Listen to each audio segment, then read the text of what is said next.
Yo, what's going on, everybody? It's the Flying Pig here on Flying Pig United with another cheeky little Manchester United rundown of the latest news and goings on at the club today. And this evening, of course, any of the latest stuff that's going on. And just some of the latest stuff after, obviously, Ralf Rangnick has been unveiled with the presser earlier, officially as United's new manager, work permit granted and all the rest of it. He is in. Get in there, my son!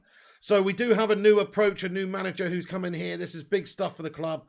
Massive news because we needed to go in a new direction because we've been playing shite most of the season.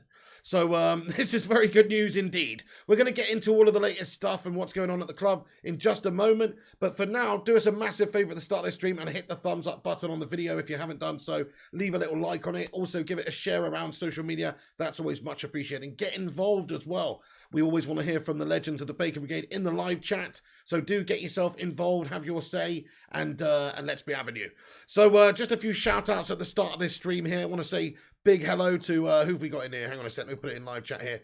Hey, we've got Mr. Cool Homies, Jamie Boy, Johnny Moo as well. What's going on there? Everybody, thank you very much for getting in. Do drop the like, have your say, get involved, and we're going to get into it raw now. So of course, Ralf Rangnick is the new United manager, unveiled today, had a press conference here, as you can see. There's he had some things to say which were very nice in terms of maybe the style and what we're going to be doing going forward as a football club. You know, we've got a new German manager. It's pretty crazy. We've never had a German manager, so we've got a whole new German style of play, this Gegenpress system, which is hopefully going to be coming in. Of course, Ralf Rangnick is the godfather of this football system, inspired the likes of Jurgen Klopp and also Nagelsmann and these sorts of people. So we're hoping for a really new, like, direct gegenpressing style of play here, getting at teams hot on the press as soon as we lost possession of the football, direct play, getting it forward, cutting teams open, and just battering people. That is what we should be looking forward to as Man United fans under Ralf Rangnick. If his brand of football can be implemented at Manchester United in the time that he's here, then we should see that. We should see United turn into an attacking team, a pressing team. You might see him utilise a 4-3-3 or 4-2-2-2 at times, you know, something like this, you know, to get at the opposition and press high up as well. So I think that we're in for a little bit of a treat in terms of footballing style over the next few months. That's if he can do the business and get us performing and playing like we all know that we should be. But this is what he had to say. This is what he had to say. So it's a new system, new style. The approach, obviously, is going to be different to what we've had before. Carrick, fair play to Carrick. Let's get some freaking love heart emojis in the live chat for Michael Carrick, everybody. Right at the start of the stream, because he's done us proud, to be fair, in those couple of games. He's gone. Solskjaer before him's gone, of course. That is over. That period of United football is over. It was a bit of a dreary period. Let's be fair. We love Solskjaer, babyface assassin, but not so much in terms of the end to his management career at United. It just, the style was not there. The players didn't have any cohesiveness at all. They were all over the place. So we need somebody to come in and ready them. And he focused on, in the presser, he said some things in terms of an interview here with the club. He said, in terms of football, it's all about control.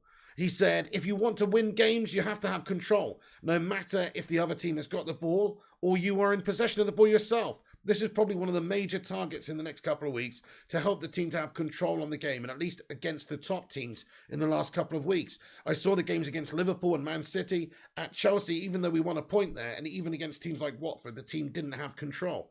They didn't have control over the game, and this is something we will try to achieve. Of course, this has to do with what we do when we have the ball ourselves and what we're going to do when the other team has the ball. In those two areas, I think it's important to develop the team in the next couple of weeks. On the other hand, we won't have that much time training because we play every 3 days. So it's about video footage, using video material as an important tool to develop the team, train the brains, and at the same time encourage the players to do the right things. I think it's important to win games in the first instance and then step by step develop the team in the right direction. So this is it. You know, he's going to have to pick up the results as we develop and as we learn. It's not going to be an overnight thing. That's true. Obviously, he does need a bit of time to develop this team and get them to change the style and play this new Gegenpress style of play and get them to be, you know, a more attacking force and also better off the ball, as he says. So we do need to add control to our team. You know, United have been all over the place this season. So hopefully in a short space of time, this man can get us doing it. He has the perfect run of games in order to sort of work things out because we're up against opposition we should be beating. So he says it himself.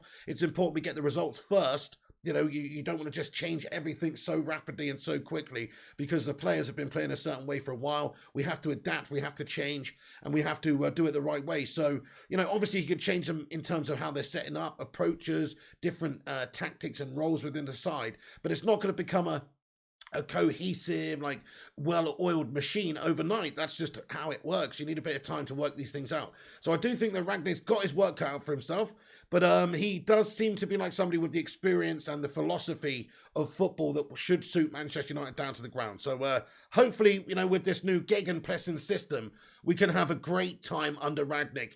Guten Tag, ja, darling! So it would be nice, wouldn't it? Das ist prima!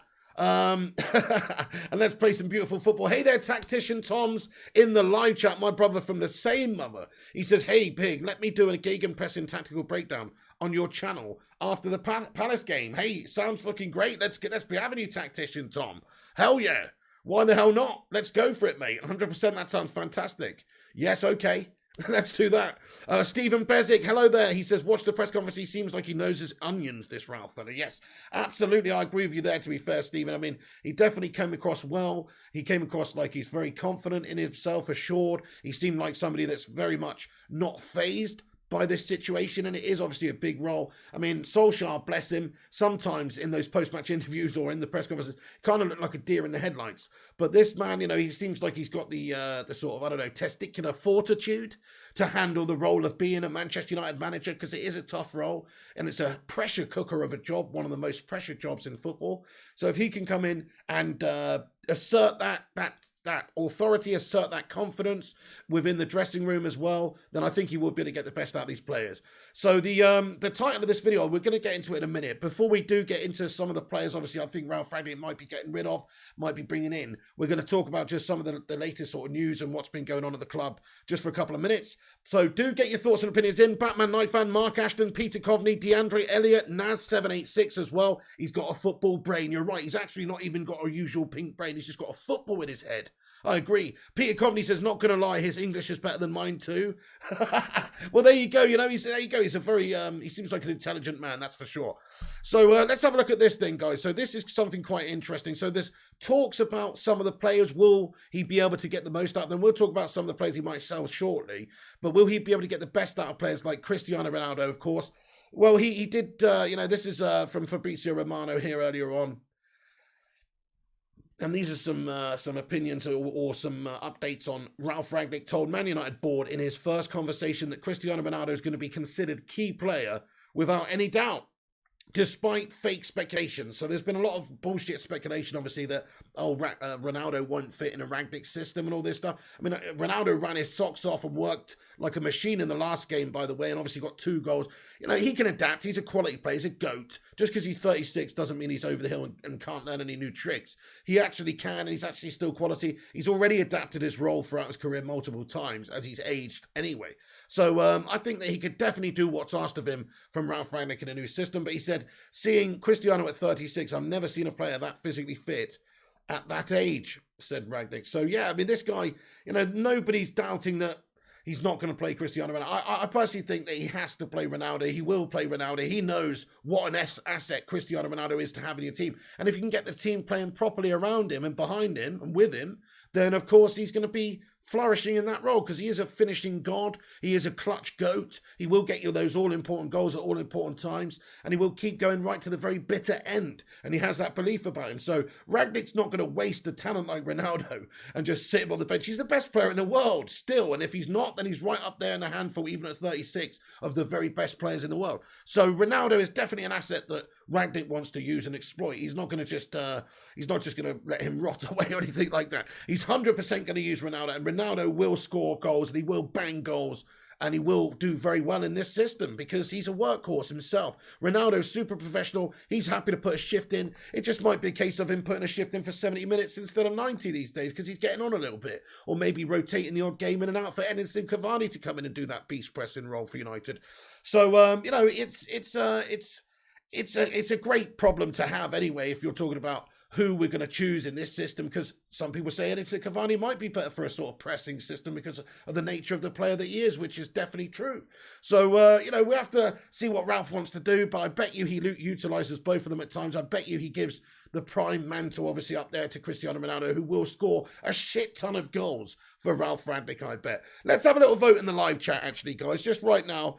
How many goals do you think Cristiano Ronaldo will get this season? So, obviously, he's had a few games less than the top scorers in the league, but he's not doing too badly. He's currently in 5th place for the Golden Boot in the Premier League here with 6 goals. And that he's done that in 11 games. He's got 2 assists as well. To be fair, Salah's absolutely rinsing it with 13 and in 14. So it's going to be tough to beat him. Vardy, 9 and 14. But Ronaldo, like I say, played a few less games. I'm thinking he could get, I'm thinking he could get 24 goals this season. No dramas. 24 goals this season from Cristiano Ronaldo. We've got a lot of games coming up against a lot of lesser opposition and teams we should be beating. Rangnick's going to be wanting to stamp his authority. He's going to want him to have a clear change, I think. And we will be attacking these teams and getting right at them. And so for that reason, I think it's going to really benefit Ronaldo. 25 all competitions, says Naz. I'm just talking about Premier League here. 21 in the Prem, says Ollie Gunner. 40 goals, says Otto Maniac. Another 20 minimum, says Peter. 20, says Rob Wedgbury.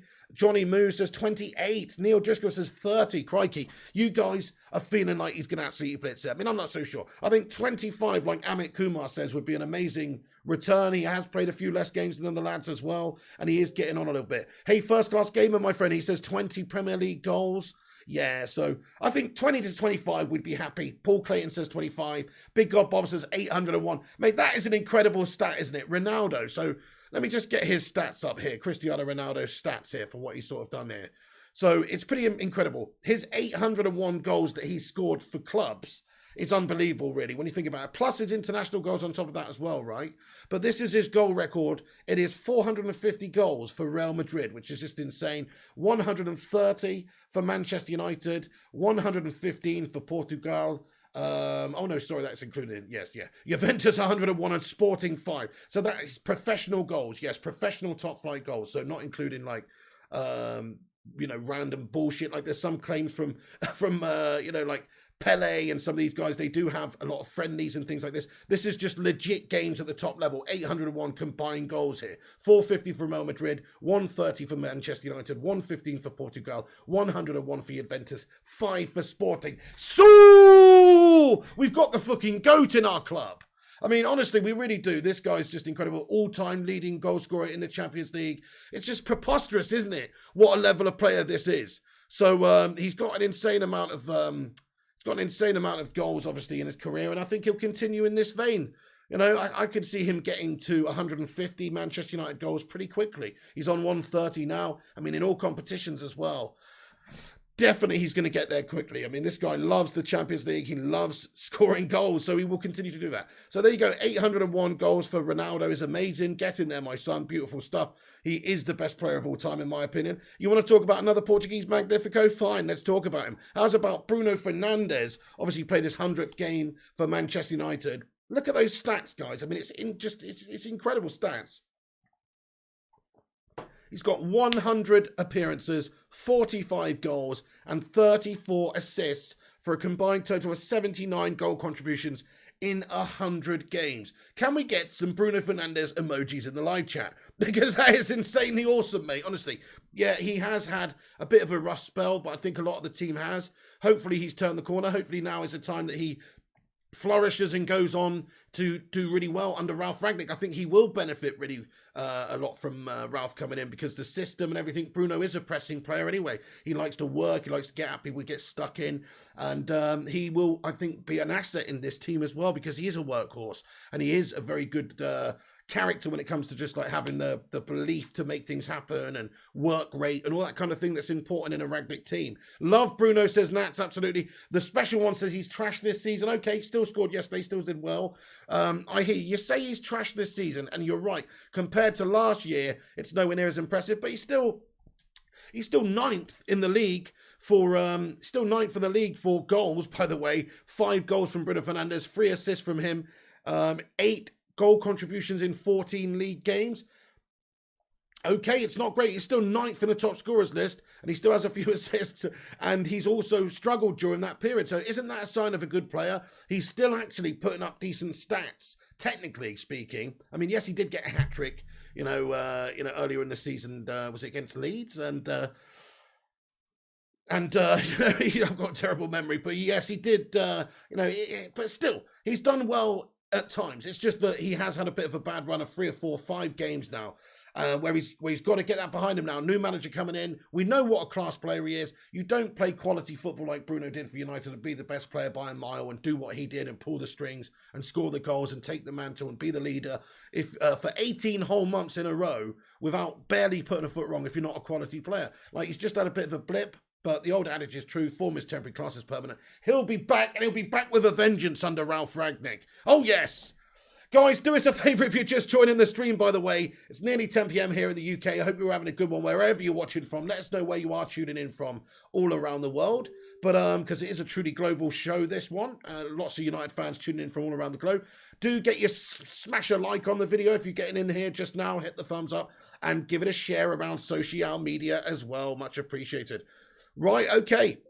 We have an update here from Matty Rush has sent me a couple of things here, actually. So Rangnick refused to, yes, that's a good reminder, actually. Rangnick did refuse to rule out becoming permanent United manager. So he said something along the lines of, he might do what he did at Leipzig and advise them to keep him for another year or something like that. So depending on how he's doing, depending on how he feels and what he feels that he can do within the club and whether or not his role is best suited to being behind the scenes and advising the football club on certain football aspects and things to do and have a new manager come in is one thing. But we'll have to see if he has a successful time at United over the next 6 months. I'm pretty sure he's going to want to stay. I'm pretty sure we're going to want him to stay and the board and everyone else will want him to stay. If he's got us playing this gegenpress system and got us to be successful and winning trophies potentially, or even just being a competitive team again and looking good on the offensive, then I think most people will be crying out for him to stay. So he's not ruled that out. So that is big news. Ralf Rangnick could stay another year at United if things don't go completely to pot,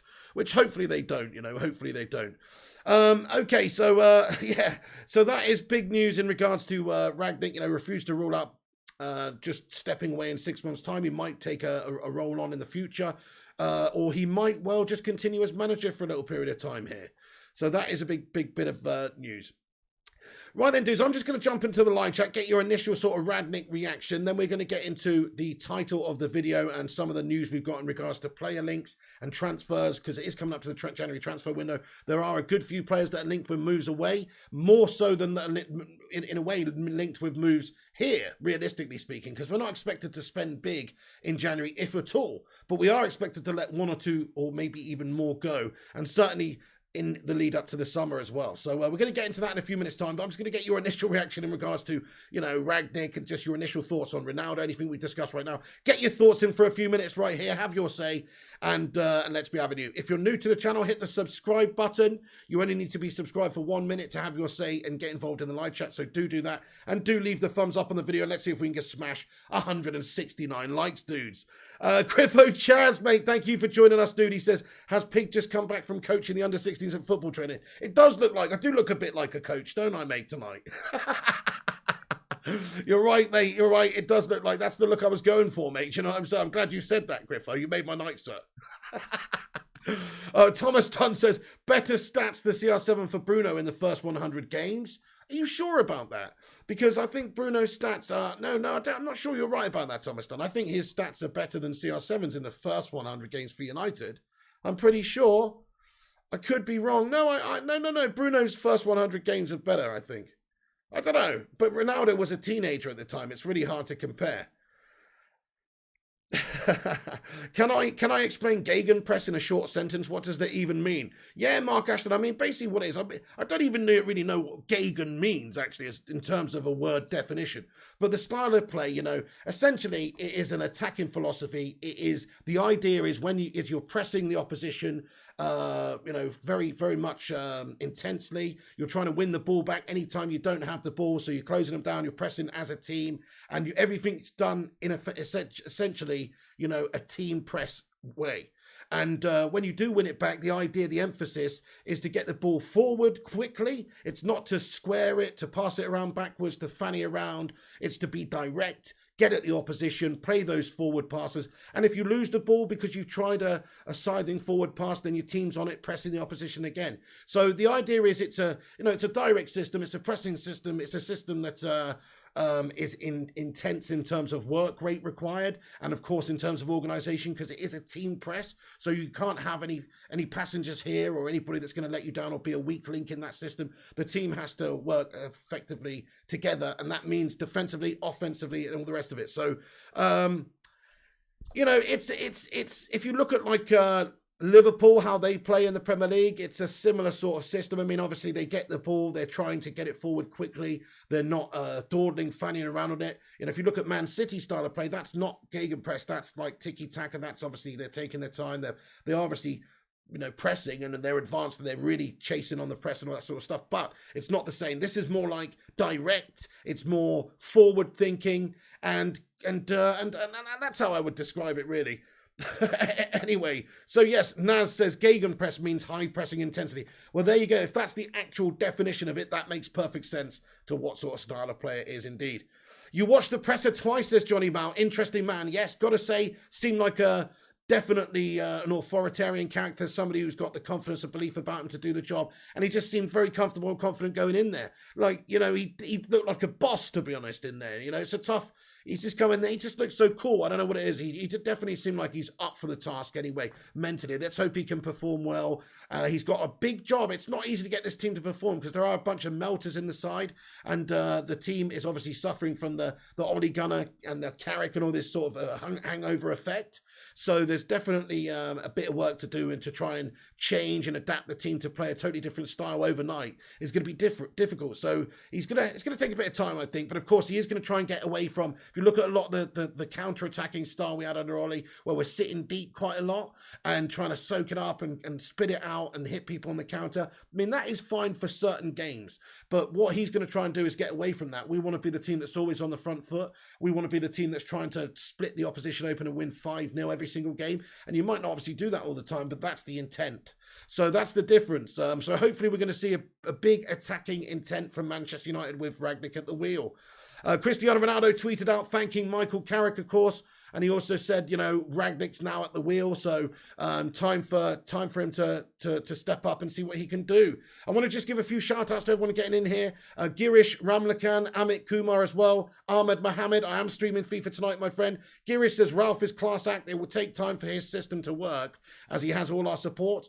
This time for our players, it's time for us players to step up. No more excuses. Love that, my friend. Absolutely agree. The players have to prove themselves too, which sort of takes me nicely on to my next point, really. Hi there, Hypha Venerian, Naz786, K Slater 23, Arsenal Manic, Football Brownie as well. What's going on, dude? How you doing? You did a podcast with a Russian football report today, and he's saying that Rangnick is just all PR.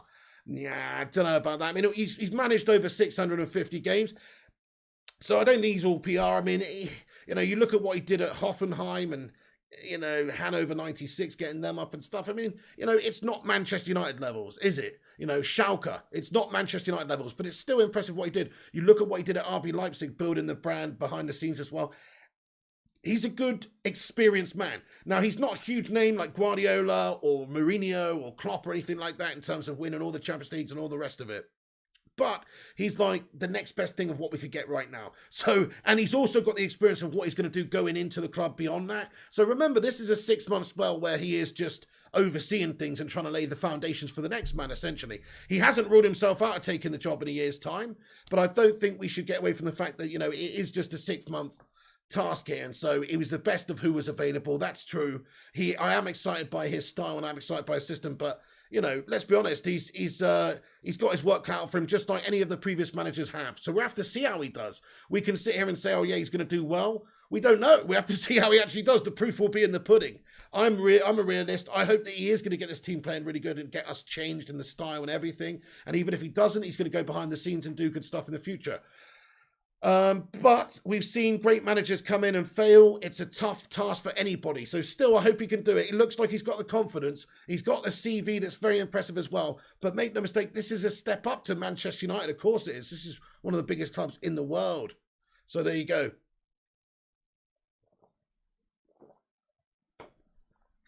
Right.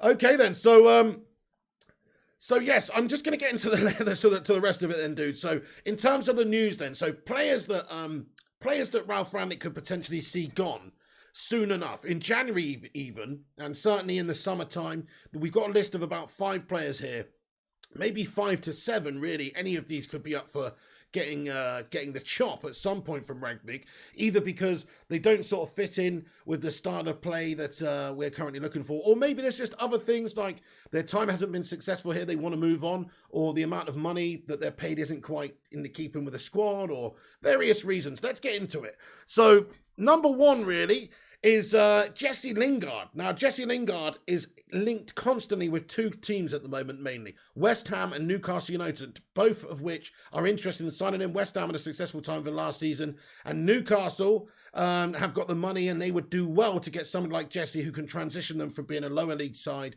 to being a more towards the top league side. And he's English, he's homegrown, he's in the right age. He's shown for West Ham last season what he could do. The only thing is with Jesse Lingard is that Ralf Rangnick, his system, his gegenpress style of play would benefit from having somebody like Jesse Lingard on the bench maybe at the end of the game, like Carrick's utilised him in the last 2 games, where he comes on at the end, presses the opposition at the end, he's got the legs, he is homegrown, he is in his prime, all the rest of it, he's still a good player. So maybe Rangnick comes in and just goes, actually, I kind of want Jesse Lingard as a squad player. I want to keep him behind the wingers there just as an option, like we've seen him come on sometimes. I mean, yes, we do have Diallo and people like that maybe are just being forgotten about here. But essentially, Jesse's in his prime now. He's homegrown. I mean, he is actually a good player. He's not a great player. That's why he doesn't get in the United first team and shouldn't be selected in the first team ever, really. But as a substitute, as a squad player, he's decent. You need squad players. You can't have, 22 world-class prima donnas. You've got to have a bunch of, squad players and workhorses as well who come in. So I'm not really bothered about if Jesse stays or he goes. I'm not that bothered. I think the probability of it happening is kind of high because he's been out of sorts. It depends on what the new manager does and what he says to Jesse and what sort of role he sees he has in the side. Because there's obviously teams that are interested in signing Jesse Lingard in January because, and maybe United would like to cash in because essentially this guy has not signed a new contract. He could leave in the summer for nothing, which means that United will lose out on one of our homegrown talents and just get absolutely zero, big fat nothing for him. Whereas maybe in January we could just cash in and get, 10 or 15 million quid, something like that. Probably wouldn't even get that for him right now. I don't know because the boat has sailed maybe. 25 million is his valuation in the summer, but with his contract running down and the fact that teams can just sign him in the summer at a later date for nothing, I'm not so sure what his value is really. I don't think it's very much. So United might look to sign him up to a new contract regardless, even if they're thinking about selling him or keeping him. So it's a big if on Jesse, but he is a possibility because West Ham and Newcastle and a bunch of other teams are interested in signing him, and even Everton, I've heard, are interested in him. So there's a few teams sniffing around Jesse Lingard, and rightfully so, he'd be a good signing for most of these teams. And I think if Newcastle could spend the money and make it attractive for United, and they could pinch him, they'd be getting themselves a wicked player to sort themselves out for the next few years. He is better than what they've got now. I'd rather have Jesse Lingard than fucking Almiron, to be honest.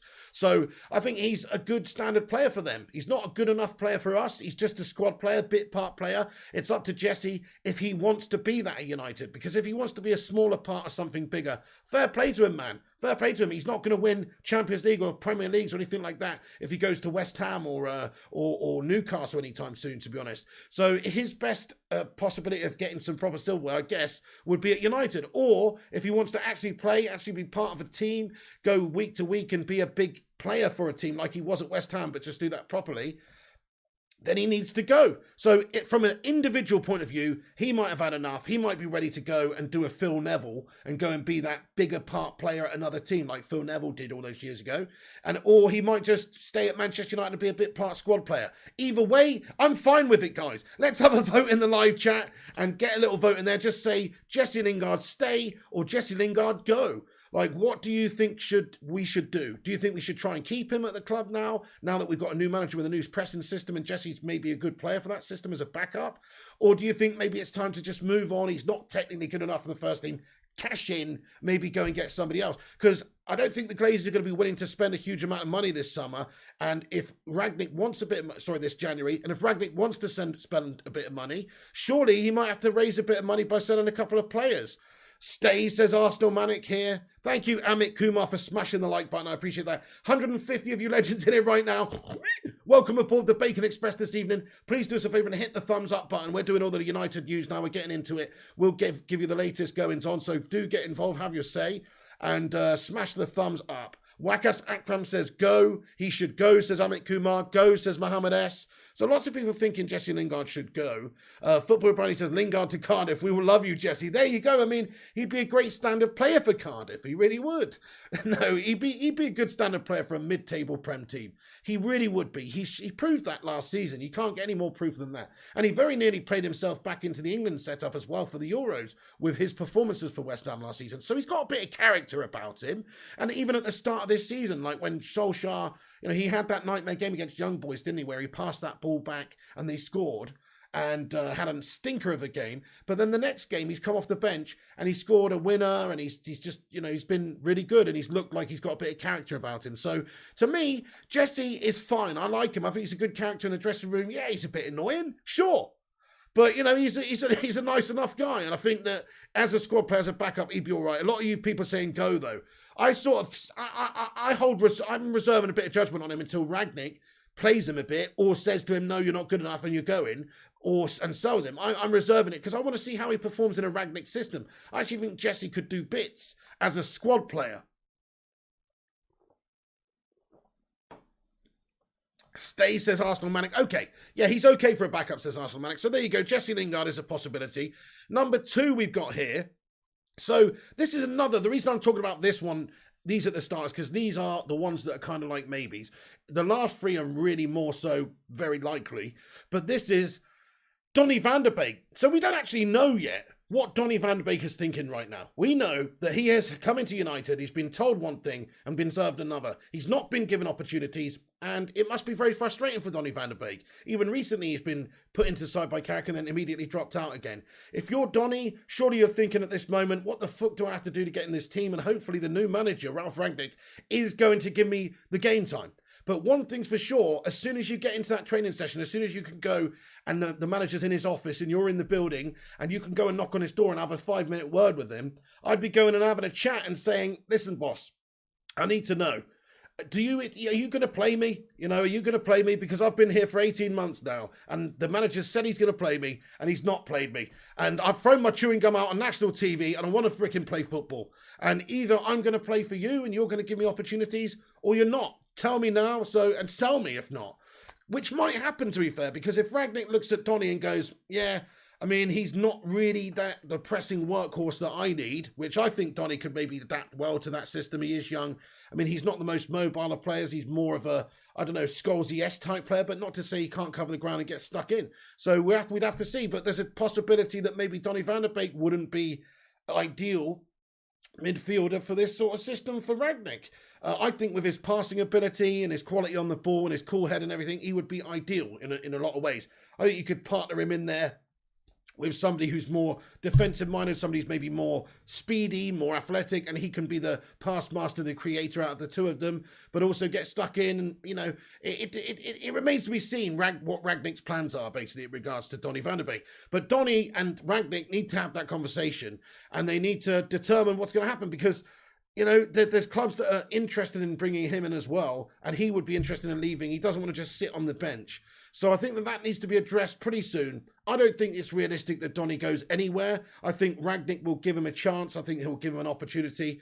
But there is rumours, there is murmurs and rumblings that should that be the case, that Rangnick goes in a different direction. Because, Rangnick likes these pacey players, these athletic players as well. Like maybe he'll just come in and look at, Scott McTominay and Fred as the two central midfielders he wants to go forward with. Like a bloody McFred sandwich all over again, but in a new system. Or maybe he'll just go into the January transfer window, dip in, go and buy Hydera or Zachariah or just somebody, go and buy somebody for the team and then, and sell one of these midfielders. So we don't actually know yet. We'll have to wait and see. But in regards to them, I'm just going to say, okay, so Donny van der Beek, #stay or #go in the live chat, lads and lasses.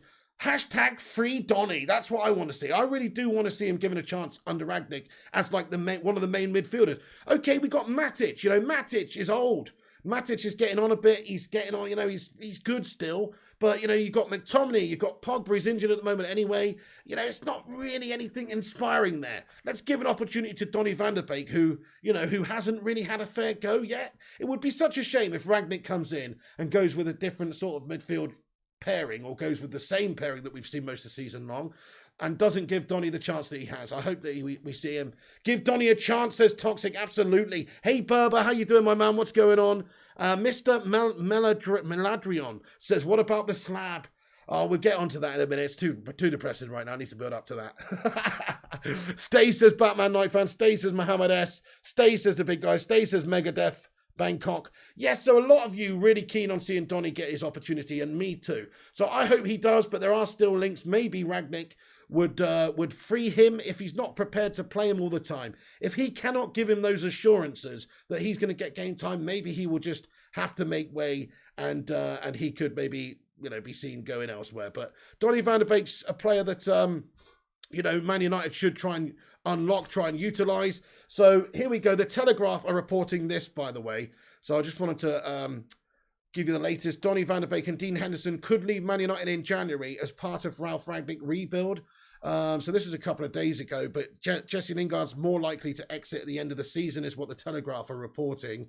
But in terms of Donny van de Beek and Dean Henderson, there's a chance that could happen. Which brings me on to the next player, Dean Henderson, of course, the goalkeeper at Manchester United who's not getting any game time. David De Gea has been brilliant this season, apart from him being an absolute pansy yesterday and going down because he's had his heel trodden on by little Fred.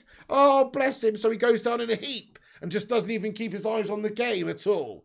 Pansy-fied. But other than that, he has been very impressive this season and been generally our best player, generally our match winner, even in that game yesterday. So we won the game against Arsenal 3-2. I think we were the better side and controlled most of it at times. It was still end-to-end stuff. It was still opportunities for Arsenal.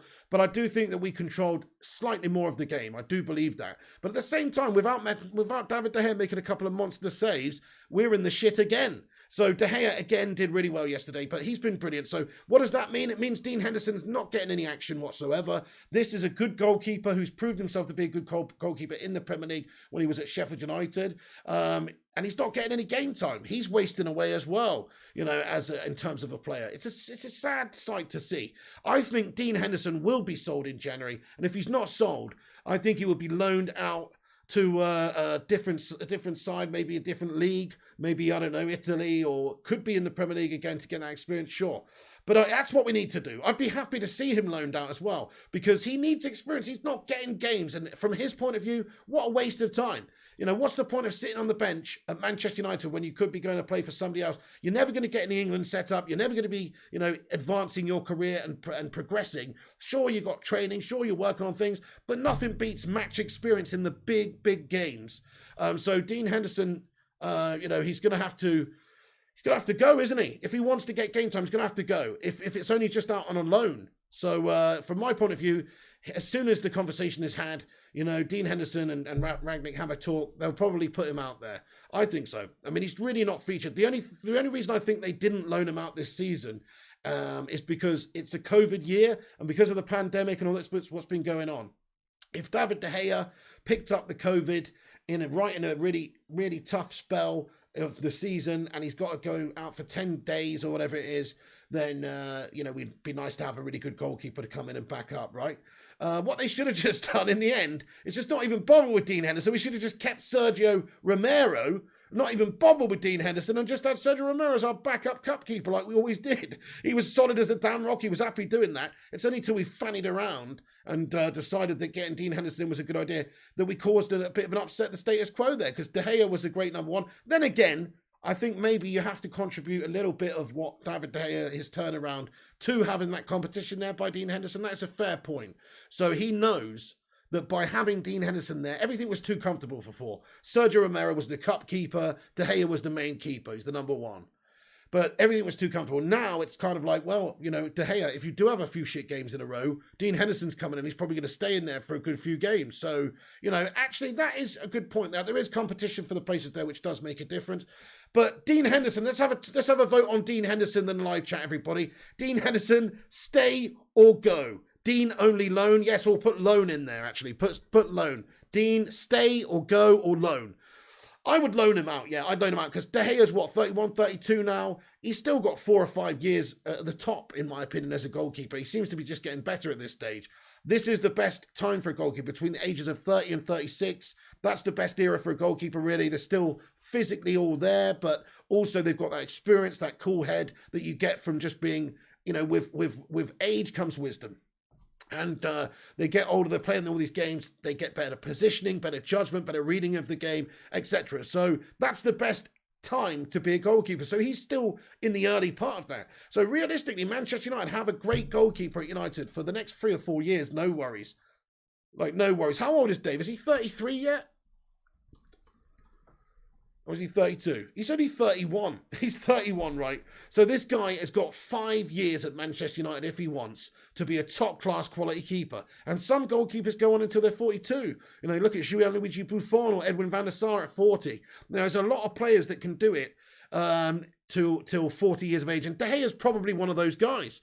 So, I think that at least 5 years, though, Manchester United have got a top-class goalkeeper. What does this mean? All it really means is that United don't need Dean Henderson. He is being paid, I think, 120,000 a week. Might even be a few K more than that. That's ridiculous, man. To pay for a backup goalkeeper who's just sat there in case you get a bloody COVID breakout. It's stupid. It makes no sense at all. You could free that cash up to go and spend that. That's the only problem about selling Dean Henderson now, and I guess he's under contract. It depends how much other teams are willing to pay for him as well, and loaning him out as well. Like, yes, you could loan him to, a Sheffield United type team like we did last time, but they're not going to be able to pay 100% of his wages. They're going to have to pay a smaller percentage now, and it's going to cost United to loan him out and play for someone else because we paid a lot of money for him. Or a top side comes in and wants to take him because he is a good keeper. He's a very good keeper. In fact, given games and running the team, he would be in contention for an England #1 spot, in my opinion. So he's definitely a good keeper. But he's not getting games for his own personal good. He needs to leave. From Manchester United's point of view, they need to let him go because it's just costing us money right now to drain on the resources. We do need to have a good backup keeper, but we don't need to have 2 #1s, and that's what we got right now. De Gea's getting the competition out of it, and that's great, and we've got great cover there, but it's excessive, and it's also just wasting Dean Henderson's career. Let's just get into the live chat, see what you guys think about Dean Hendo. De Gea over Dean Henderson any day. Got to be, hasn't it, the big guy? I agree. Dean Henderson can go, says Naz786. Loan, says Big God Bob. Sack, says Madhouse. Loan, says K-Wars. Loan, says Shady and Megadeth and Mohammed and Toxic and Mark Ashton. So a lot of people want him to stay at the club, but just loan him out. You see, my problem with this is, what's the point of loaning him out when you've got De Gea, who's going to be here for the next 3 or 4 years at least? Fair enough if De Gea gets sold in the summer, that makes sense, but it's not going to happen. Why would we let De Gea go in his prime right now? De Gea's looking great. He's only 31 still. He's literally got at least 4 years at the top. So at least, and for goalkeepers, maybe even 8 years. It literally could be, with modern sports science and all the rest of it. If he's determined and motivated, he could do an Edwin, no dramas. So, in my opinion, he's only just begun at United. Why are we even having Dean Henderson here as a backup loan player on £120,000 a week? Backup goalkeeper player, I should say. He should be a loan player. We should loan him out this season, give him some game time, and then maybe with an option to buy or sell him. I just think sell him. If somebody wanted to come in and sign him from us, I would sell him because in a year's time, the situation is going to be the same. David De Gea is going to be clearly the #1 goalkeeper, and Dean Henderson is going to be frustrated wasting his career away when he could be playing for another, maybe a mid-table team in the Premier League and challenging to be England's #1 goalkeeper. He's not going to do that, sat on the bench of United. So I actually just think it suits all parties for him to be sold rather than to be loaned out, because it doesn't solve the problem. It just delays the problem. And it also means we probably have to pay a percentage of his wages to play for somebody else as well, because he's on big money at Manchester United, which no smaller club is going to pay 120,000 for a goalkeeper on loan, I don't think, per week. I mean, maybe they would. He is a good keeper, so it's possible, but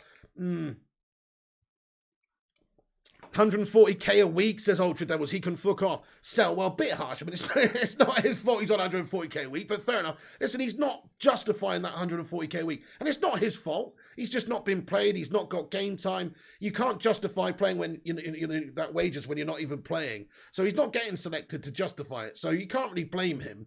It's just bad planning, again, from Manchester United. We had Sergio Romero on the books chilling. He was fine. We let him go. It's still got Lee Grant doing whatever Lee Grant's doing. It's just bad planning, I think, from Manchester United. You don't need 2 #1s and pay them that amount of money. That money could be better spent on a central defensive midfielder. That's a lot of money, 120k a week. Man, that pays for most of the wages of a top quality CDM.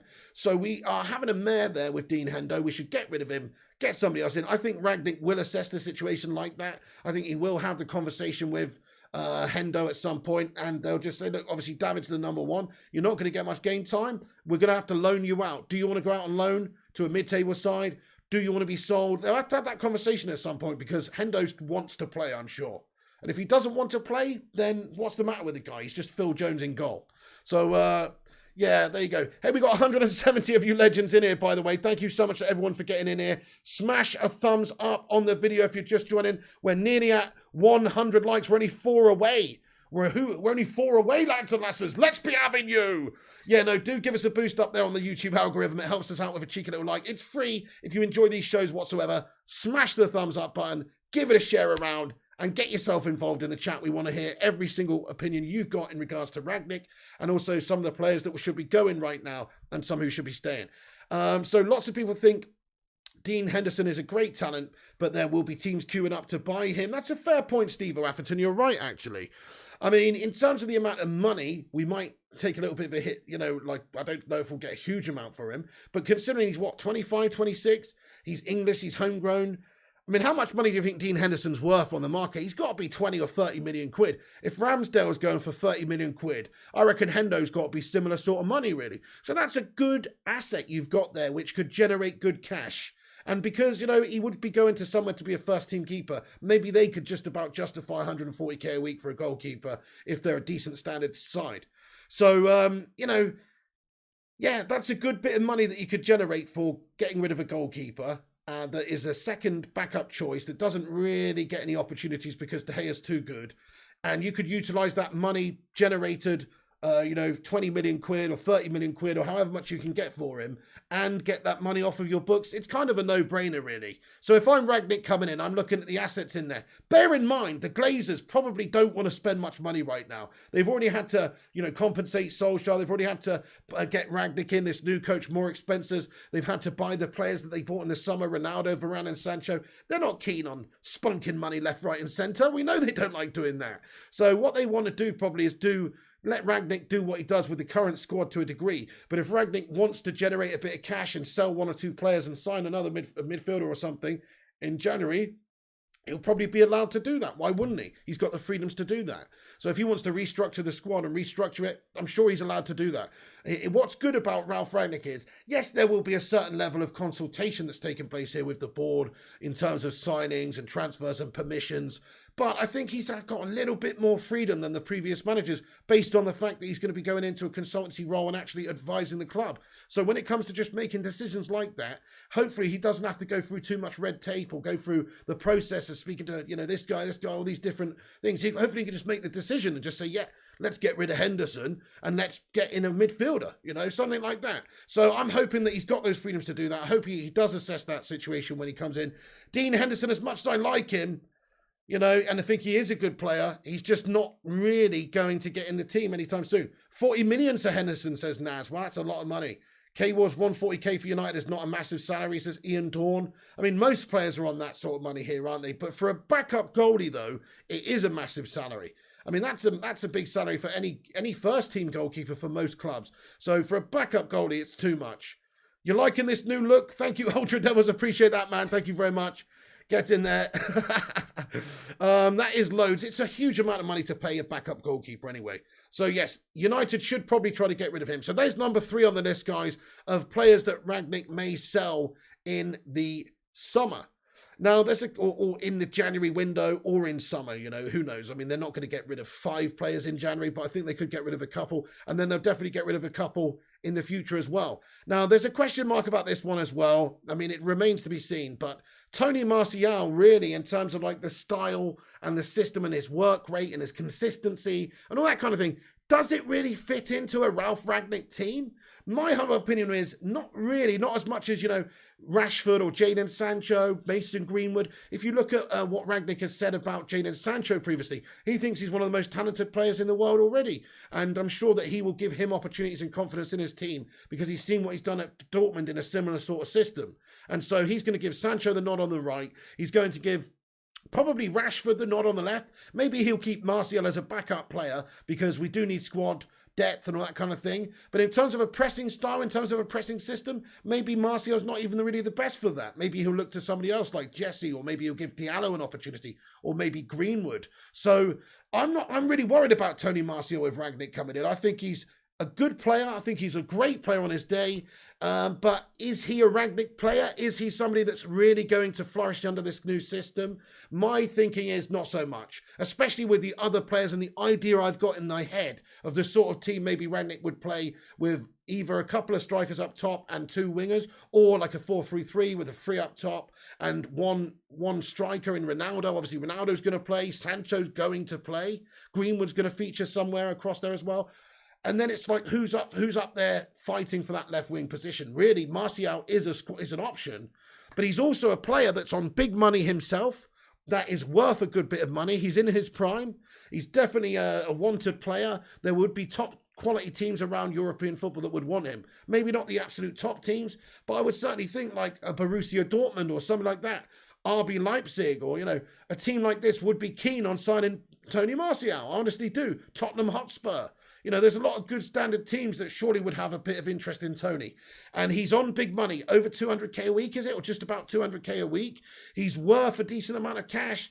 I think, if you want to generate money to get a new player in to improve the squad overall, yeah, okay, nobody wants to lose Tony. Tony, we like Tony. He comes from France, Tony. All the rest of it, we love him. But same time, he's not the most effective. He's not the most consistent. And maybe that money is better restructured into somewhere else in the football club, i.e. into a new position, a centre defensive midfielder, a right back, or somewhere else. You can generate cash by getting Tony off the books. Not only do you save the couple 100k a week that you've got to pay the guy, and you can utilise that and spend it elsewhere, but you also can generate some cash by selling him. So I'm going to say, I don't know. This is just a maybe, obviously. It's just a maybe, In my opinion, Tony's a good player. And he's definitely a good player to have in your squad. He's not my first choice on the team sheet with who's available, but he's second choice. He's a good player. He's a good standard player. I like him. I think he can, if he's used right, if he's used correctly, basically I want him to play almost like an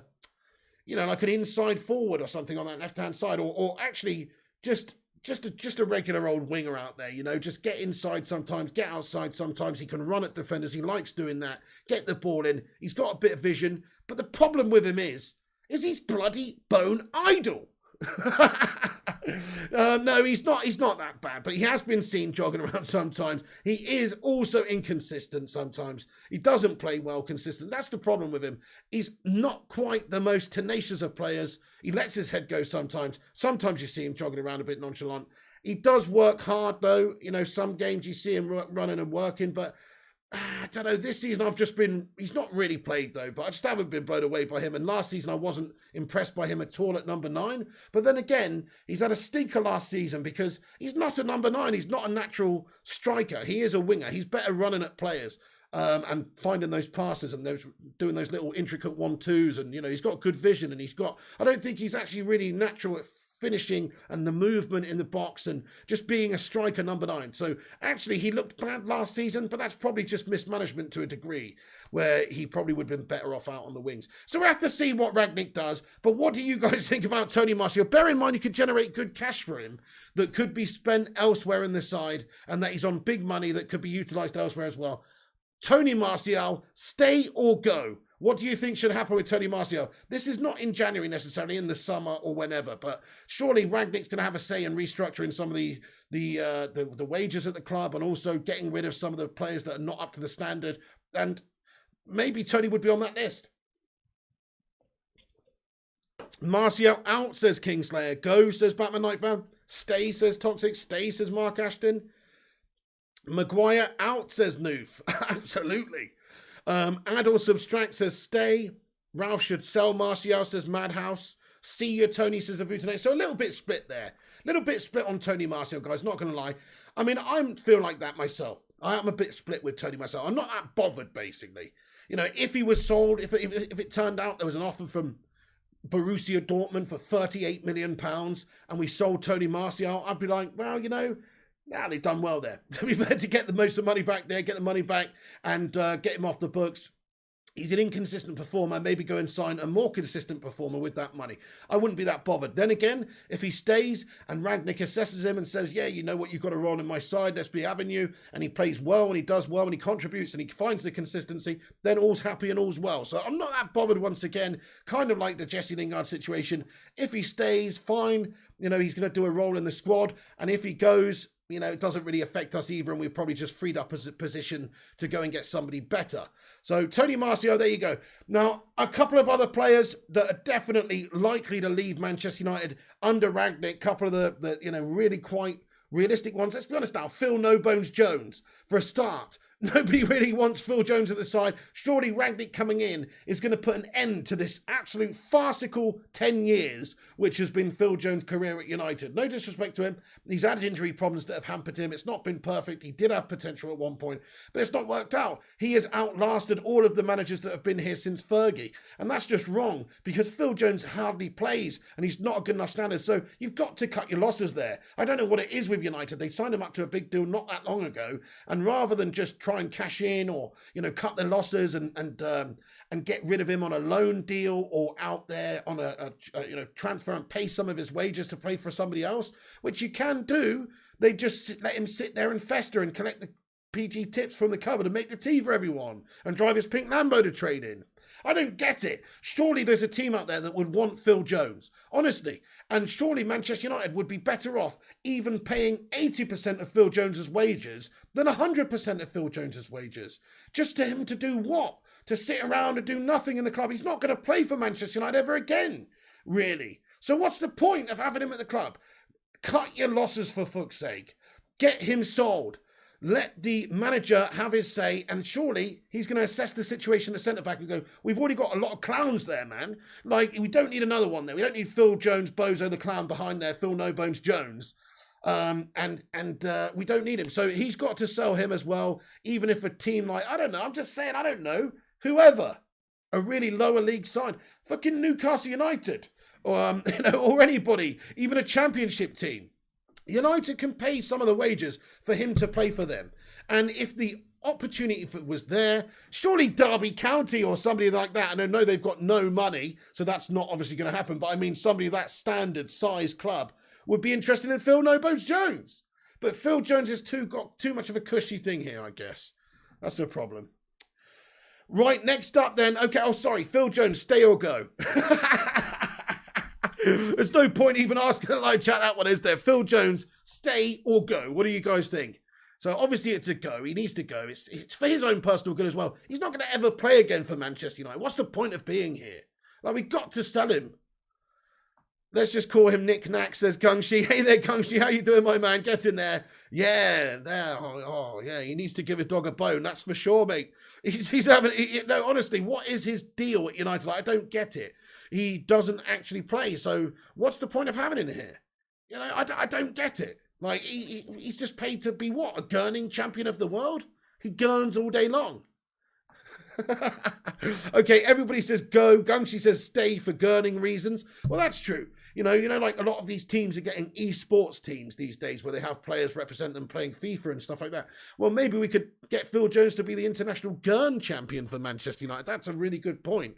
That's about it, though. So, yeah, I don't get it with Phil Jones. I don't see why we don't just cut our losses, even if we have to pay 70% of his wages to go and play for, you know, Brighton or, you know, one of the lesser teams, Villa, or even down a bit lower than that, even top end of the championship sort of teams.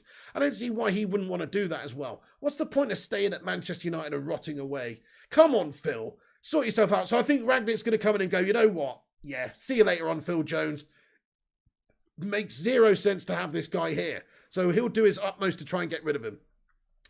And then the last player I really wanted to talk about, there's a few players, of course, that Rangnick could get rid of. People like Matic, people like Mata, you know, who are aging and getting on. I think those players are leaving the club soon enough anyway, so I'm not really going to talk too much about that, probably in the summer, you know. So realistically, though, the player that I want to talk about now is Paul Pogba. It's the man on the thumbnail, lads and lasses. Paul Pogba, Paul Labile Pogba. Do us a favour if you're just joining, by the way, nearly 200 of you in here. Hit the like button on the video if you're just joining in, and smash the subscribe if you're new too. And get involved with the chat as well, because we're going to hear your thoughts about Paul Labile Pogba now.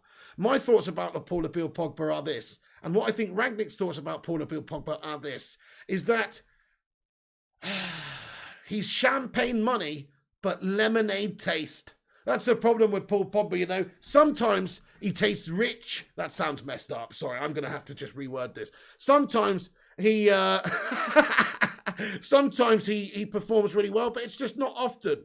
He doesn't get that champagne vibe too often. Most of the time, it's just flat, piss poor tops lemonade from Lidl or something. It's really disappointing. So what we need to do is cut our losses and get rid of him, because he's on 300 to 350,000 pounds per week. An insane amount of money to pay for a player that doesn't turn up all that often for you.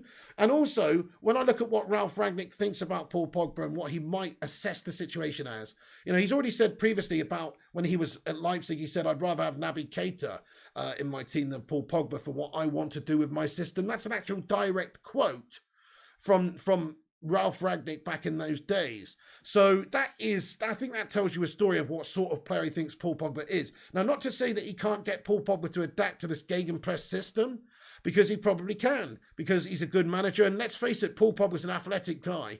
I think Pogba, you know, he is a bit of a prima donna, though. He is a bit of an ego. And I'm not so sure if he will work as hard as some of the other people will in the side for Ralf Rangnick, because I've seen him be quite nonchalant with his play. I've seen him walk around, jog around, you know, give the ball away sometimes. And it's quite frustrating. He's not the most committed of players. If his head's gone, it's a bad day at the office for you. So to me, he doesn't fit Rangnick's system. But then again, as I discussed the other day, we had a look at the pressing stats. The Athletic did a report, and they figured out, this is under Ollie, by the way, and up until Carrick, it was who's the most pressing players in the team, who committed the most individual presses throughout the season so far in the league. And it was actually Fred, which makes perfect sense. But in second place, it was actually Paul Pogba. Now, I'm not saying he's actually being effective with those presses. That's the thing. It's being effective with it as well, closing that space in an effective fashion, maybe winning it back every now and then, you know, these sorts of things. But still, Pogba can move, he can run, he is athletic, he can cover ground, he's got a big stride, he's pretty quick, he's strong. So, you know, there's nothing to stop Pogba from being a success in a Rangnick system, in my opinion. It's just that, you know, if you analyse what Pogba's done and the roles that he's played for United over the last few years, he doesn't fit into that way of thinking. He's not that terrier-like player. You know, somebody like Fred, who's not as technically gifted, nowhere near as Paul Pogba, fits more so into this maybe high-pressing system, this dogged, you know, having to work like a manic, you know, player in the team, you know, is maybe beyond Paul Pogba. I don't know if he wants to do that. And you look at where he could possibly play and what sort of formations, he's going to have to be playing in that midfield too, really. And so if he's going to be doing that, then he's going to be asked to do the role by Ralf Rangnick that he may not be able to do. So that's my concern with Paul Pogba. Rangnick might come in. I mean, he's injured anyway right now, guys. So Pogba's out injured. We don't know exactly when he's coming back, a month or two. It's a chance he might even miss the January transfer window. There's links with Paul Pogba to Paris Saint-Germain and Juventus and Real Madrid and all the rest of it. PSG looking the most likely. I think that's where he ends up in the summer. I honestly do. Free transfer to PSG. They make more money than they could signing on at United anyway. United don't want to get bent over signing a bang average inconsistent player, so why would we pay him 400k a week right now?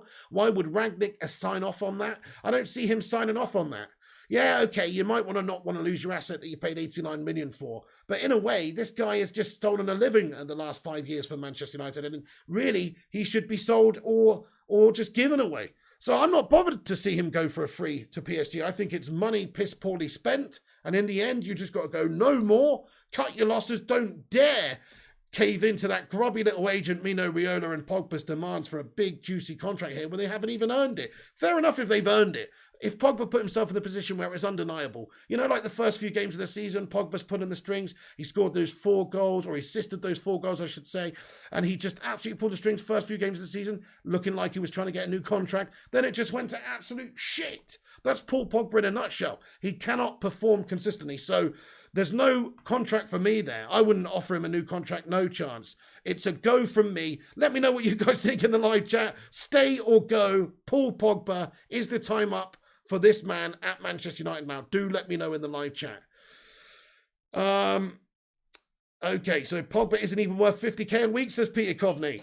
PSG or Barcelona would be best options. Yes, indeed, Stefan Antonio. I think PSG with their money bags and their record of signing players the last few years. If you look at what they did last year, signing Donnarumma on a free, then they get Wijnaldum on a free, Messi on a free. Like they like to sign big profile players who would come into the end of their contract. They're probably in their ear months and months before the contracts run down, telling them, that they know that they're going to get a bigger money offer deal by having the free transfer than they are by signing a new contract with the club they're currently at.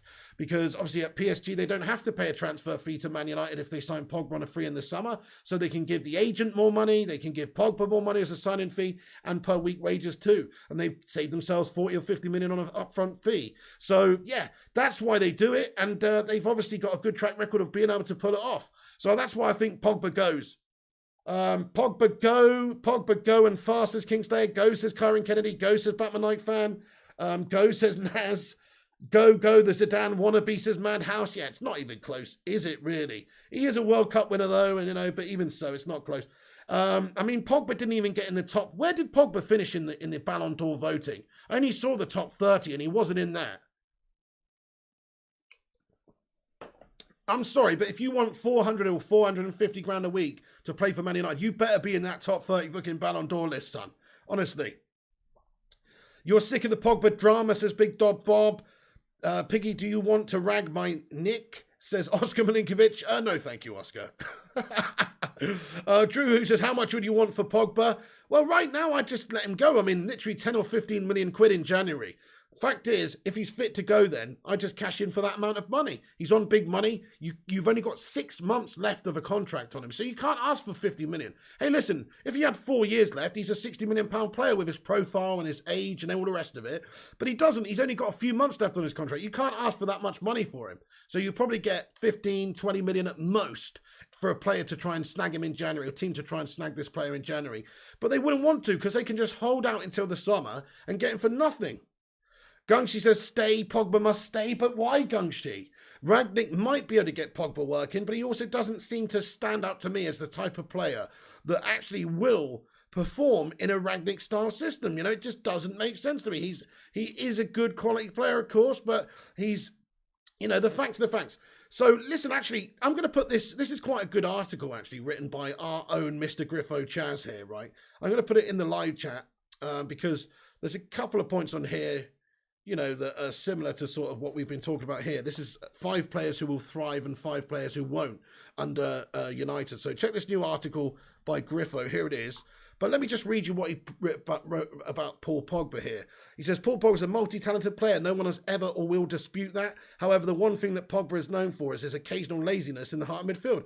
Pogba and pressing don't go in the same sentence together. And with Paul's mind potentially elsewhere, teaching him to aggressively press is going to be difficult. Rangnick's appointment has also come at a bad time for the Frenchman as he currently sits on the Dubai sidelines, recuperating from an injury. So by the time Pogba's fit enough to come back into the team, Rangnick may already have his preferred options. Pogba's passing is his forte. Rangnick does love a good passer, so don't expect the World Cup winner to be completely ousted out of the team. But with Pogba's United story expected to come to an end this summer, his last few months of the club may be filled with inconsistency, something we're all used to with Paul Pogba. Spot on. This is what I see. Rangnick he gets in there. Rangnick gets his team settled. Pogba's out injured for 2 months anyway.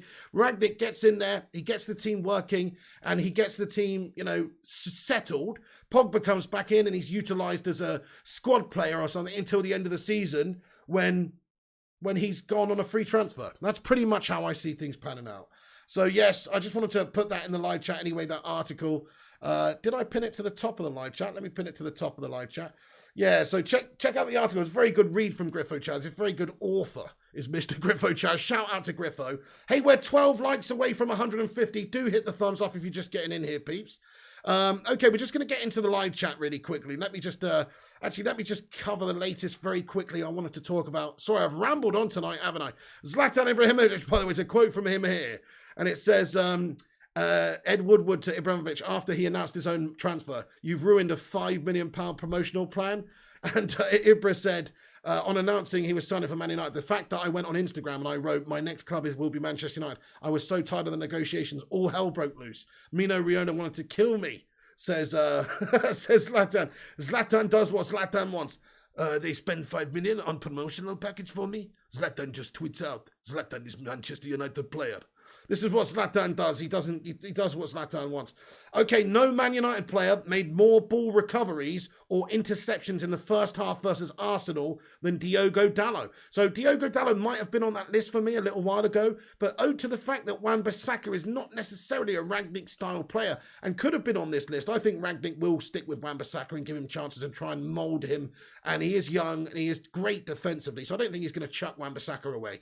But maybe Dalot would have been up for contention previously, but I actually think Dalot in a Rangnick system might do really, really well. He was very impressive yesterday against Arsenal. No Man United player made more ball recoveries. He made 5 and interceptions 2 in the first half versus Arsenal than Diogo Dalot. So he had a decent game yesterday. I was very impressed with him, as I was with Alex Telles over on the other side. On the face of it, maybe Dalot could be utilised by Rangnick. Maybe I certainly think Telles is in for a run in the team, and deservedly so. He's looked very good in the last few games. He's looked defensively sound as well. But going forward, he really does give you a threat. He made one of the goals too. Definitely a good player, Alex Telles. Loving what I'm seeing. Luke Shaw's been poor this season, so he doesn't deserve to come back into the side. He's been out with a concussion anyway. But really, Telles is the man right now for Rangnick to take us forward a little bit further, I think. So Luke Shaw, you know, there's talk about Luke Shaw. I didn't even mention Luke Shaw because I don't think he's going to sell Luke Shaw. I think he'll keep Luke Shaw. He's going to be so happy, Rangnick, to have Wan-Bissaka and Dalot and then Telles and Luke Shaw. That's a couple of really great sets of pairs of wing backs there. So I think he'll be quite happy with that. And he's not going to want to get rid of Luke Shaw. But I still think that Telles is going to be giving them the nod when he first comes in there. So there you go. But I just want to say, Dalot, good performance from him last time out. Absolutely impressive. By the way, I don't know if you saw this, but Aubameyang apparently liked Cristiano Ronaldo's post of him celebrating. I haven't seen this myself. This is just an article. I hope it's true. But Aubameyang liking the post of Cristiano Ronaldo where he's celebrating against Arsenal, and it says, "Our minds are already set on the next game," and he's celebrating. What? Are you serious? Look at Aubameyang. You fucking what, mate?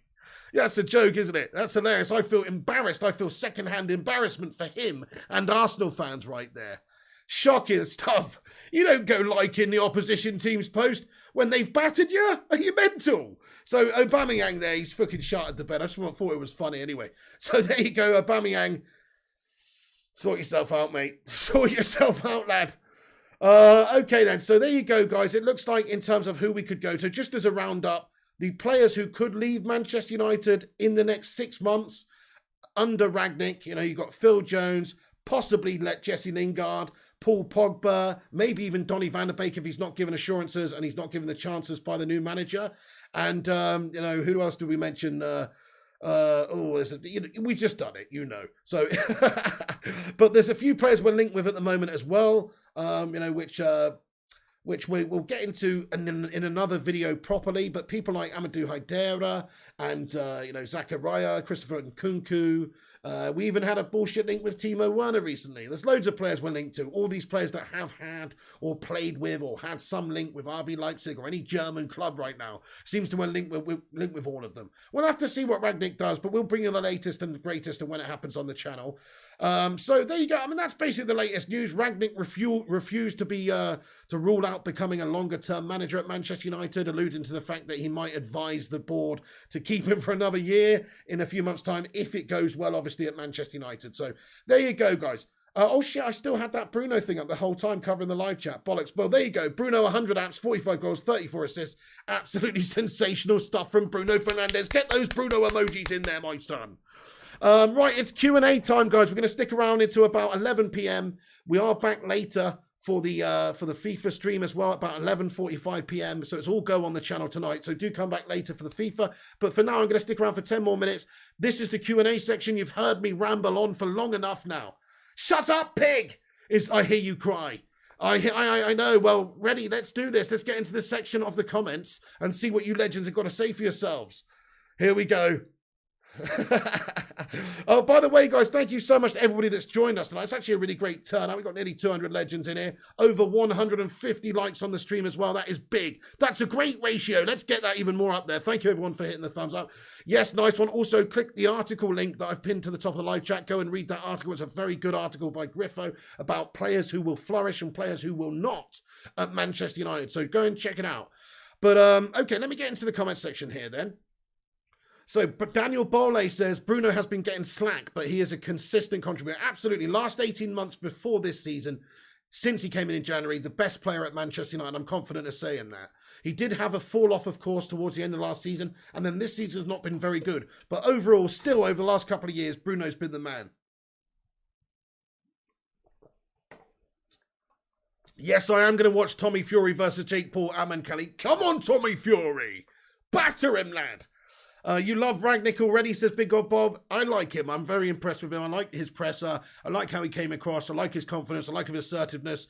I like his playfulness as well. You know, like, there was just a moment when he was asked about all these links with players and does he have bonuses for bringing certain players in? And he's like, oh, yes, I have 10 million euro bonus for Kylian Mbappe and Erling Haaland, and he's just like, no, this is absolute nonsense, papers making up bullshit. But he didn't say that, but, I'm ad-libbing here, but he said something along those lines. Thoughts on McTominay? He says, Akib Mohammed, he's a mixed bag of Scottish haggis, if you ask me, sir. Sometimes it tastes good, sometimes it's a little bit burnt. I'm not really feeling it most of the time. I'm going to be honest with you. I do like him. I think he's a good, passionate player. He's only young. He could actually do a job for us. Maybe more defensively minded going forward. I think in box to box, maybe he's not where it's at for McTominay. I know he scored like 7 goals last season for us and was more box to box. But actually, you look at what he does for Scotland. You look at maybe what he did in that Chelsea game, dropping deeper, playing centre back sometimes. I could see him being a decent squad player for us. Like I say, you need squad players. He's nothing more than that to me. Maybe Rangnick will give him the shout in midfield, though, but he's nothing more than a squad player, in my opinion. Keep him for a year and then get Ten Hag's as Peter Kovney. Yeah, I mean, that's a fair shout. Rangnick would probably sign off on that as well. Similar sort of, an attacking style anyway is what we really want to be going for. Obviously, everybody's going to have this different system. This current system's, this gegenpress style. Ten Hag system's more, your Dutch total football, but it is high up press. It is attacking football, but it's, there are differences. So I definitely think that, he would be a good shout though. Piggy, do you think, what's that? Sorry, wait a second, I missed that. Piggy, do you think Ahmad will be given chances? He needs to do toxic now. Yeah. This is why I'm saying United should sell Martial. Because you can cash in, get a good bit of cash, get some money off the books, and you've still got wingers galore at the club. Like, if you get rid of Tony, it just frees up opportunities for people like Sancho, Greenwood, Diallo, Rashford, of course. And then you've still got players like Lingard, even Mata at a push if you really need a backup player in a certain position, to come in.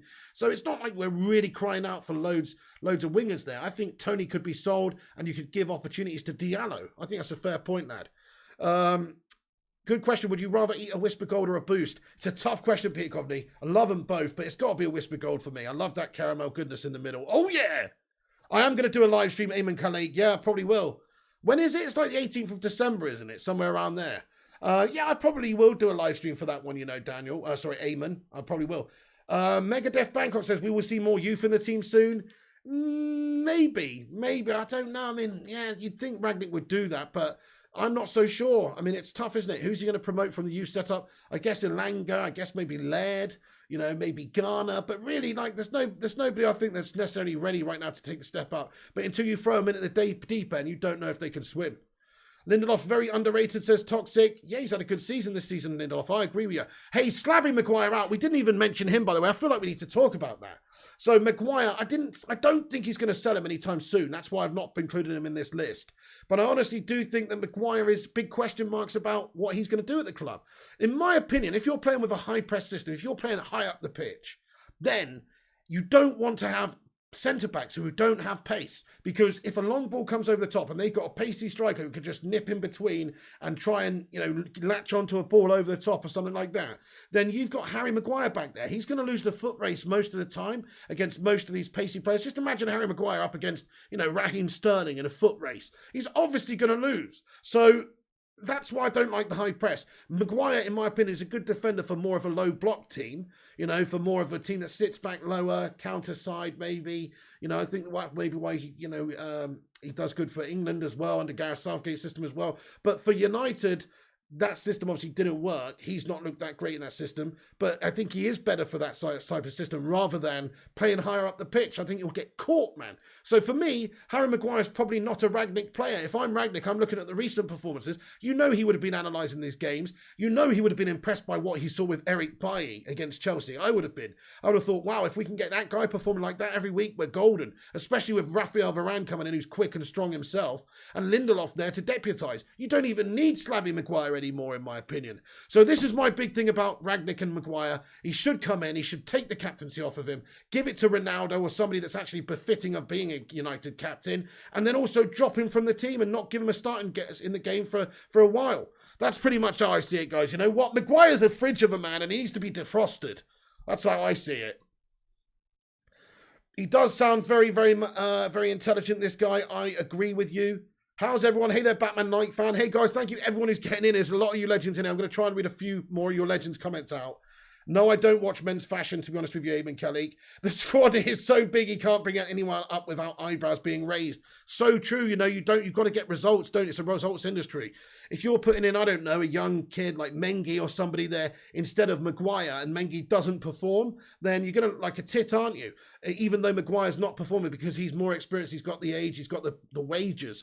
So that's what the problem is. Yeah, if you're going to play a youngster, he's got to perform, and you've got to have the faith that they're going to do that. And so that's why I don't think there's necessarily anyone there that they do have the faith in. Fergie Son says, spot on. Ralf Rangnick must also strip him of the captaincy. Spot on. Absolutely. Ronaldo for captain, lads and lasses. Get your opinions in. Ronaldo for captain for me all day long. You're impressed with Rangnick, says the Futinator. What I've seen and heard so far. Bring on those Shite Hawks Sunday. Bring it on. Yes, Shite Hawks. There you go. So the Eagles, we're going to go smash them up, mate. Absolutely. Hey, thank you so much, Futinator, for getting in here and moderating the chat as always. I agree, you know, we should be able to get at them. Although I'd say Vieira's done okay with Palace this season, getting a couple of scalps. It won't be easy as his first game. Stuart Fraser, he says we need a holding midfielder with good technical ability. Think we should have a look at Swindon Town youngster Conor McNaught. He set League 2 alight. You what? Fair enough, Stuart Fraser. Ball one, hey, maybe one for the future. But what the hell? Bit of a claim. Swindon Town to United in one fell swoop. Are you mad, son? Eddie Troop says, new chapter awaits. Buckle in, Pig Army. Guys, I'm loving what I'm hearing. I'm loving the positivity from the live chat. We need to get rid of a few players. That's evident. People like Pogba. People like, in my opinion, I would sell Maguire, but I don't think he's going to do that. Certainly other players around the club that are just, you know, like taking up spaces here. Like the midfielders are really not good enough. I honestly think that people like McTominay are not really good enough standard for Manchester United, in my honest opinion. If we're being honest and brutal about it, you know, you're probably better off having somebody else in the midfield who's maybe better long term. And then, you know, you've got other options too with the wingers. I mean, Rashford's going to have to step up and perform. He's looked ropey recently. I personally think Rashford's a class player, but he's got to actually start showing it as well, because it's too many games that go along where he doesn't look that good. He did get an assist. He did assist Ronaldo in the last game. But, you know, it's like his overall performance just was not that impressive. I want to see more from Marcus Rashford. Just for YouTube comments, Ronaldo doesn't stay after games to thank fans or any of those types of things. He does a lot of the time, actually. You know, sometimes giving shirts and stuff like that, you know, just for YouTube. Sometimes he doesn't. It depends. I mean, Ronaldo's not the type of guy to go and overly celebrate an away win at Stamford, an away draw at Stamford Bridge, mate. You know, he wants to win. He wants to, you know, wants to go and... plus, I think he needed a poo, mate. I think he needed a poo. When he's going down the tunnel the last game out, I think he needed a poo, mate, against Arsenal. Hey, no, fair enough. Anyway, what's going on there, Tonk Nash 87? Great to see you, mate. Great to see you. Yeah, Pog's captain, yeah, of PSG, not United, says the video. Yeah, definitely don't want Pogba captain of United, no chance. Bruno for captain, says Megadeth Bangkok. That's a great shout as well. I like Bruno's mentality. I like his leadership qualities. I think that's a really good call. Easter Island Slabhead, says No Toes. Yeah, slabby out, guys. I mean, my centre-back, I've talked about this a little bit recently, so I'm not going to go into it too long, but my centre-back pairing would be Varane and Bailly. Right now, based on what I've seen this season, which is all I can go on. We need to start going on form and stop going on name or who we fucking like as mates or who we've got in the dungeon as a gimp. That's what we've got to freaking go on. Not, oh, we've got Jesse Lingard in the basement in the gimp outfit, so let's select him. Or, oh, we've got Slabby Maguire, you know, with the nipple tassels locked up downstairs. So let's go with him. No, it's not about who gives you sexual favours. It's about who fucking is actually deserving of playing in the team. So it shouldn't be based on anything other than footballing ability and form shown whilst wearing a Manchester United shirt whilst out on the pitch, the hallowed turf at Old Trafford or away from home. That is what it should be about. Nothing else. Not who you like, not who you're matey with, not what sort of underpants they wear. No. It should be about who's actually fucking good at the job of playing football right now. So based on form, Bailly and Varane. When Varane's fit anyway. And if not, then Bailly and Lindelof. Forget Maguire right now. He's not good enough. Yeah, Lindelof and Bailly are amazing, says Toxic Man. Said a gimp, says Miko Khan. Well, I'm saying, what was Solskjaer doing selecting McFred every single game? Starting to think one of them was living in his basement, lad. I imagine Ronaldo having a poo is pooing out of a lettuce leaf, says Mark Ashton. Yeah, he's just so damn healthy, mate. He's so damn freaking healthy. When Ronaldo goes for a poo, and he looks down at the toilet, it's just one perfectly formed Brussels sprout. Oh, man. Lingard would be a better defender than Maguire, says Madhouse. Fozzie Ozzy says Maguire to go. Okay, no. Anyway, maybe. Toxic says, Piggy, if you could sell one player in January, who would it be? Paul Pogba. If I could sell one and get money for him, it would be Paul Pogba. If you could sell him for a packet of pork scratchings and some dry roasted peanuts to the local dog and duck, then I'd do it. I would do it. Guys, we're going to have to wrap this stream up here, but we've got 175 viewers. Can we get 175 likes to make it the perfect ratio? Do hit the thumbs up button before you go tonight. It's been a wonderful stream. I've enjoyed talking to you, legends. Do come back after this video is finished. Make sure you get your comments in, have your say, get your thoughts and opinions in about who you think should go, who you think should stay, and who you think, how you think we're going to do this season under Ralf Rangnick. Come back. It doesn't finish there. Come back after it's finished and get your thoughts and opinions in the not live comment section for a little bit more banter and debate with the lads and lasses of the Bacon Brigade. McTominay for you, says Toxic. Sultan Muhammad says, bring Twanzebe back. Yeah, good shout. Him and Varane. Yeah, Twanzebe, better option than fucking Maguire, if you ask me. At least he's quick. Otto Maniac says, Saul Bacon Brigade, thank you very much. Stefan Harringtonio, have a good one, Stefan. Mark Ashton, Peter Coveney, Axar as well. Maguire plays like a Don. What's that? For England, but not United. Yes, exactly. I know. Yeah, well, that's because he's playing against San Marino. He's found his bloody level there. Hendo definitely worth just as much as Kepa, says Chrissy. Yeah, I'd sell him for 20 to 30 million. 30 million quid, I think you could get for Henderson. He's only 25. He's English. He's got top future ahead of him, no doubt about it. Okay then, guys, so we're going to wrap this video up then. Michael Cook, thank you so much. Fergie's son, Naz786, Wiggy as well, Batman Night Fan. Remember, we're back in about 40 minutes or so for FIFA, so do come back and join us for the stream tonight. I hope you enjoyed this show. I did. I really enjoyed speaking with you legends about United, as I always do. So appreciate you all stopping by. Hit the like, hit the subscribe, follow us on social media at Flying Pig United on Instagram, Facebook and Twitter. Check out the website, unitedflyinghigh.com. I have pinned the link to the top of the live chat for Griffo's article. It's a very good read. Check it out. And yeah, thank you everyone who's joined us tonight. Everyone, you're a bunch of legends. All the channel members, Big God Bob, Tonk Nash, Wiggy, Rupert Meadow, all the moderators. Thank you very much for moderating, and everybody else as well. Thanks for getting in the chat and having the debate with us and watching this stream. And there's the latest. Cheers, guys. Have a good one. I'll be back in a bit. Take it easy. And remember, come on, United! And when's the seagulls? Follow the taller. As this is because they think sardines will be thrown into the sea. Thank you very much. So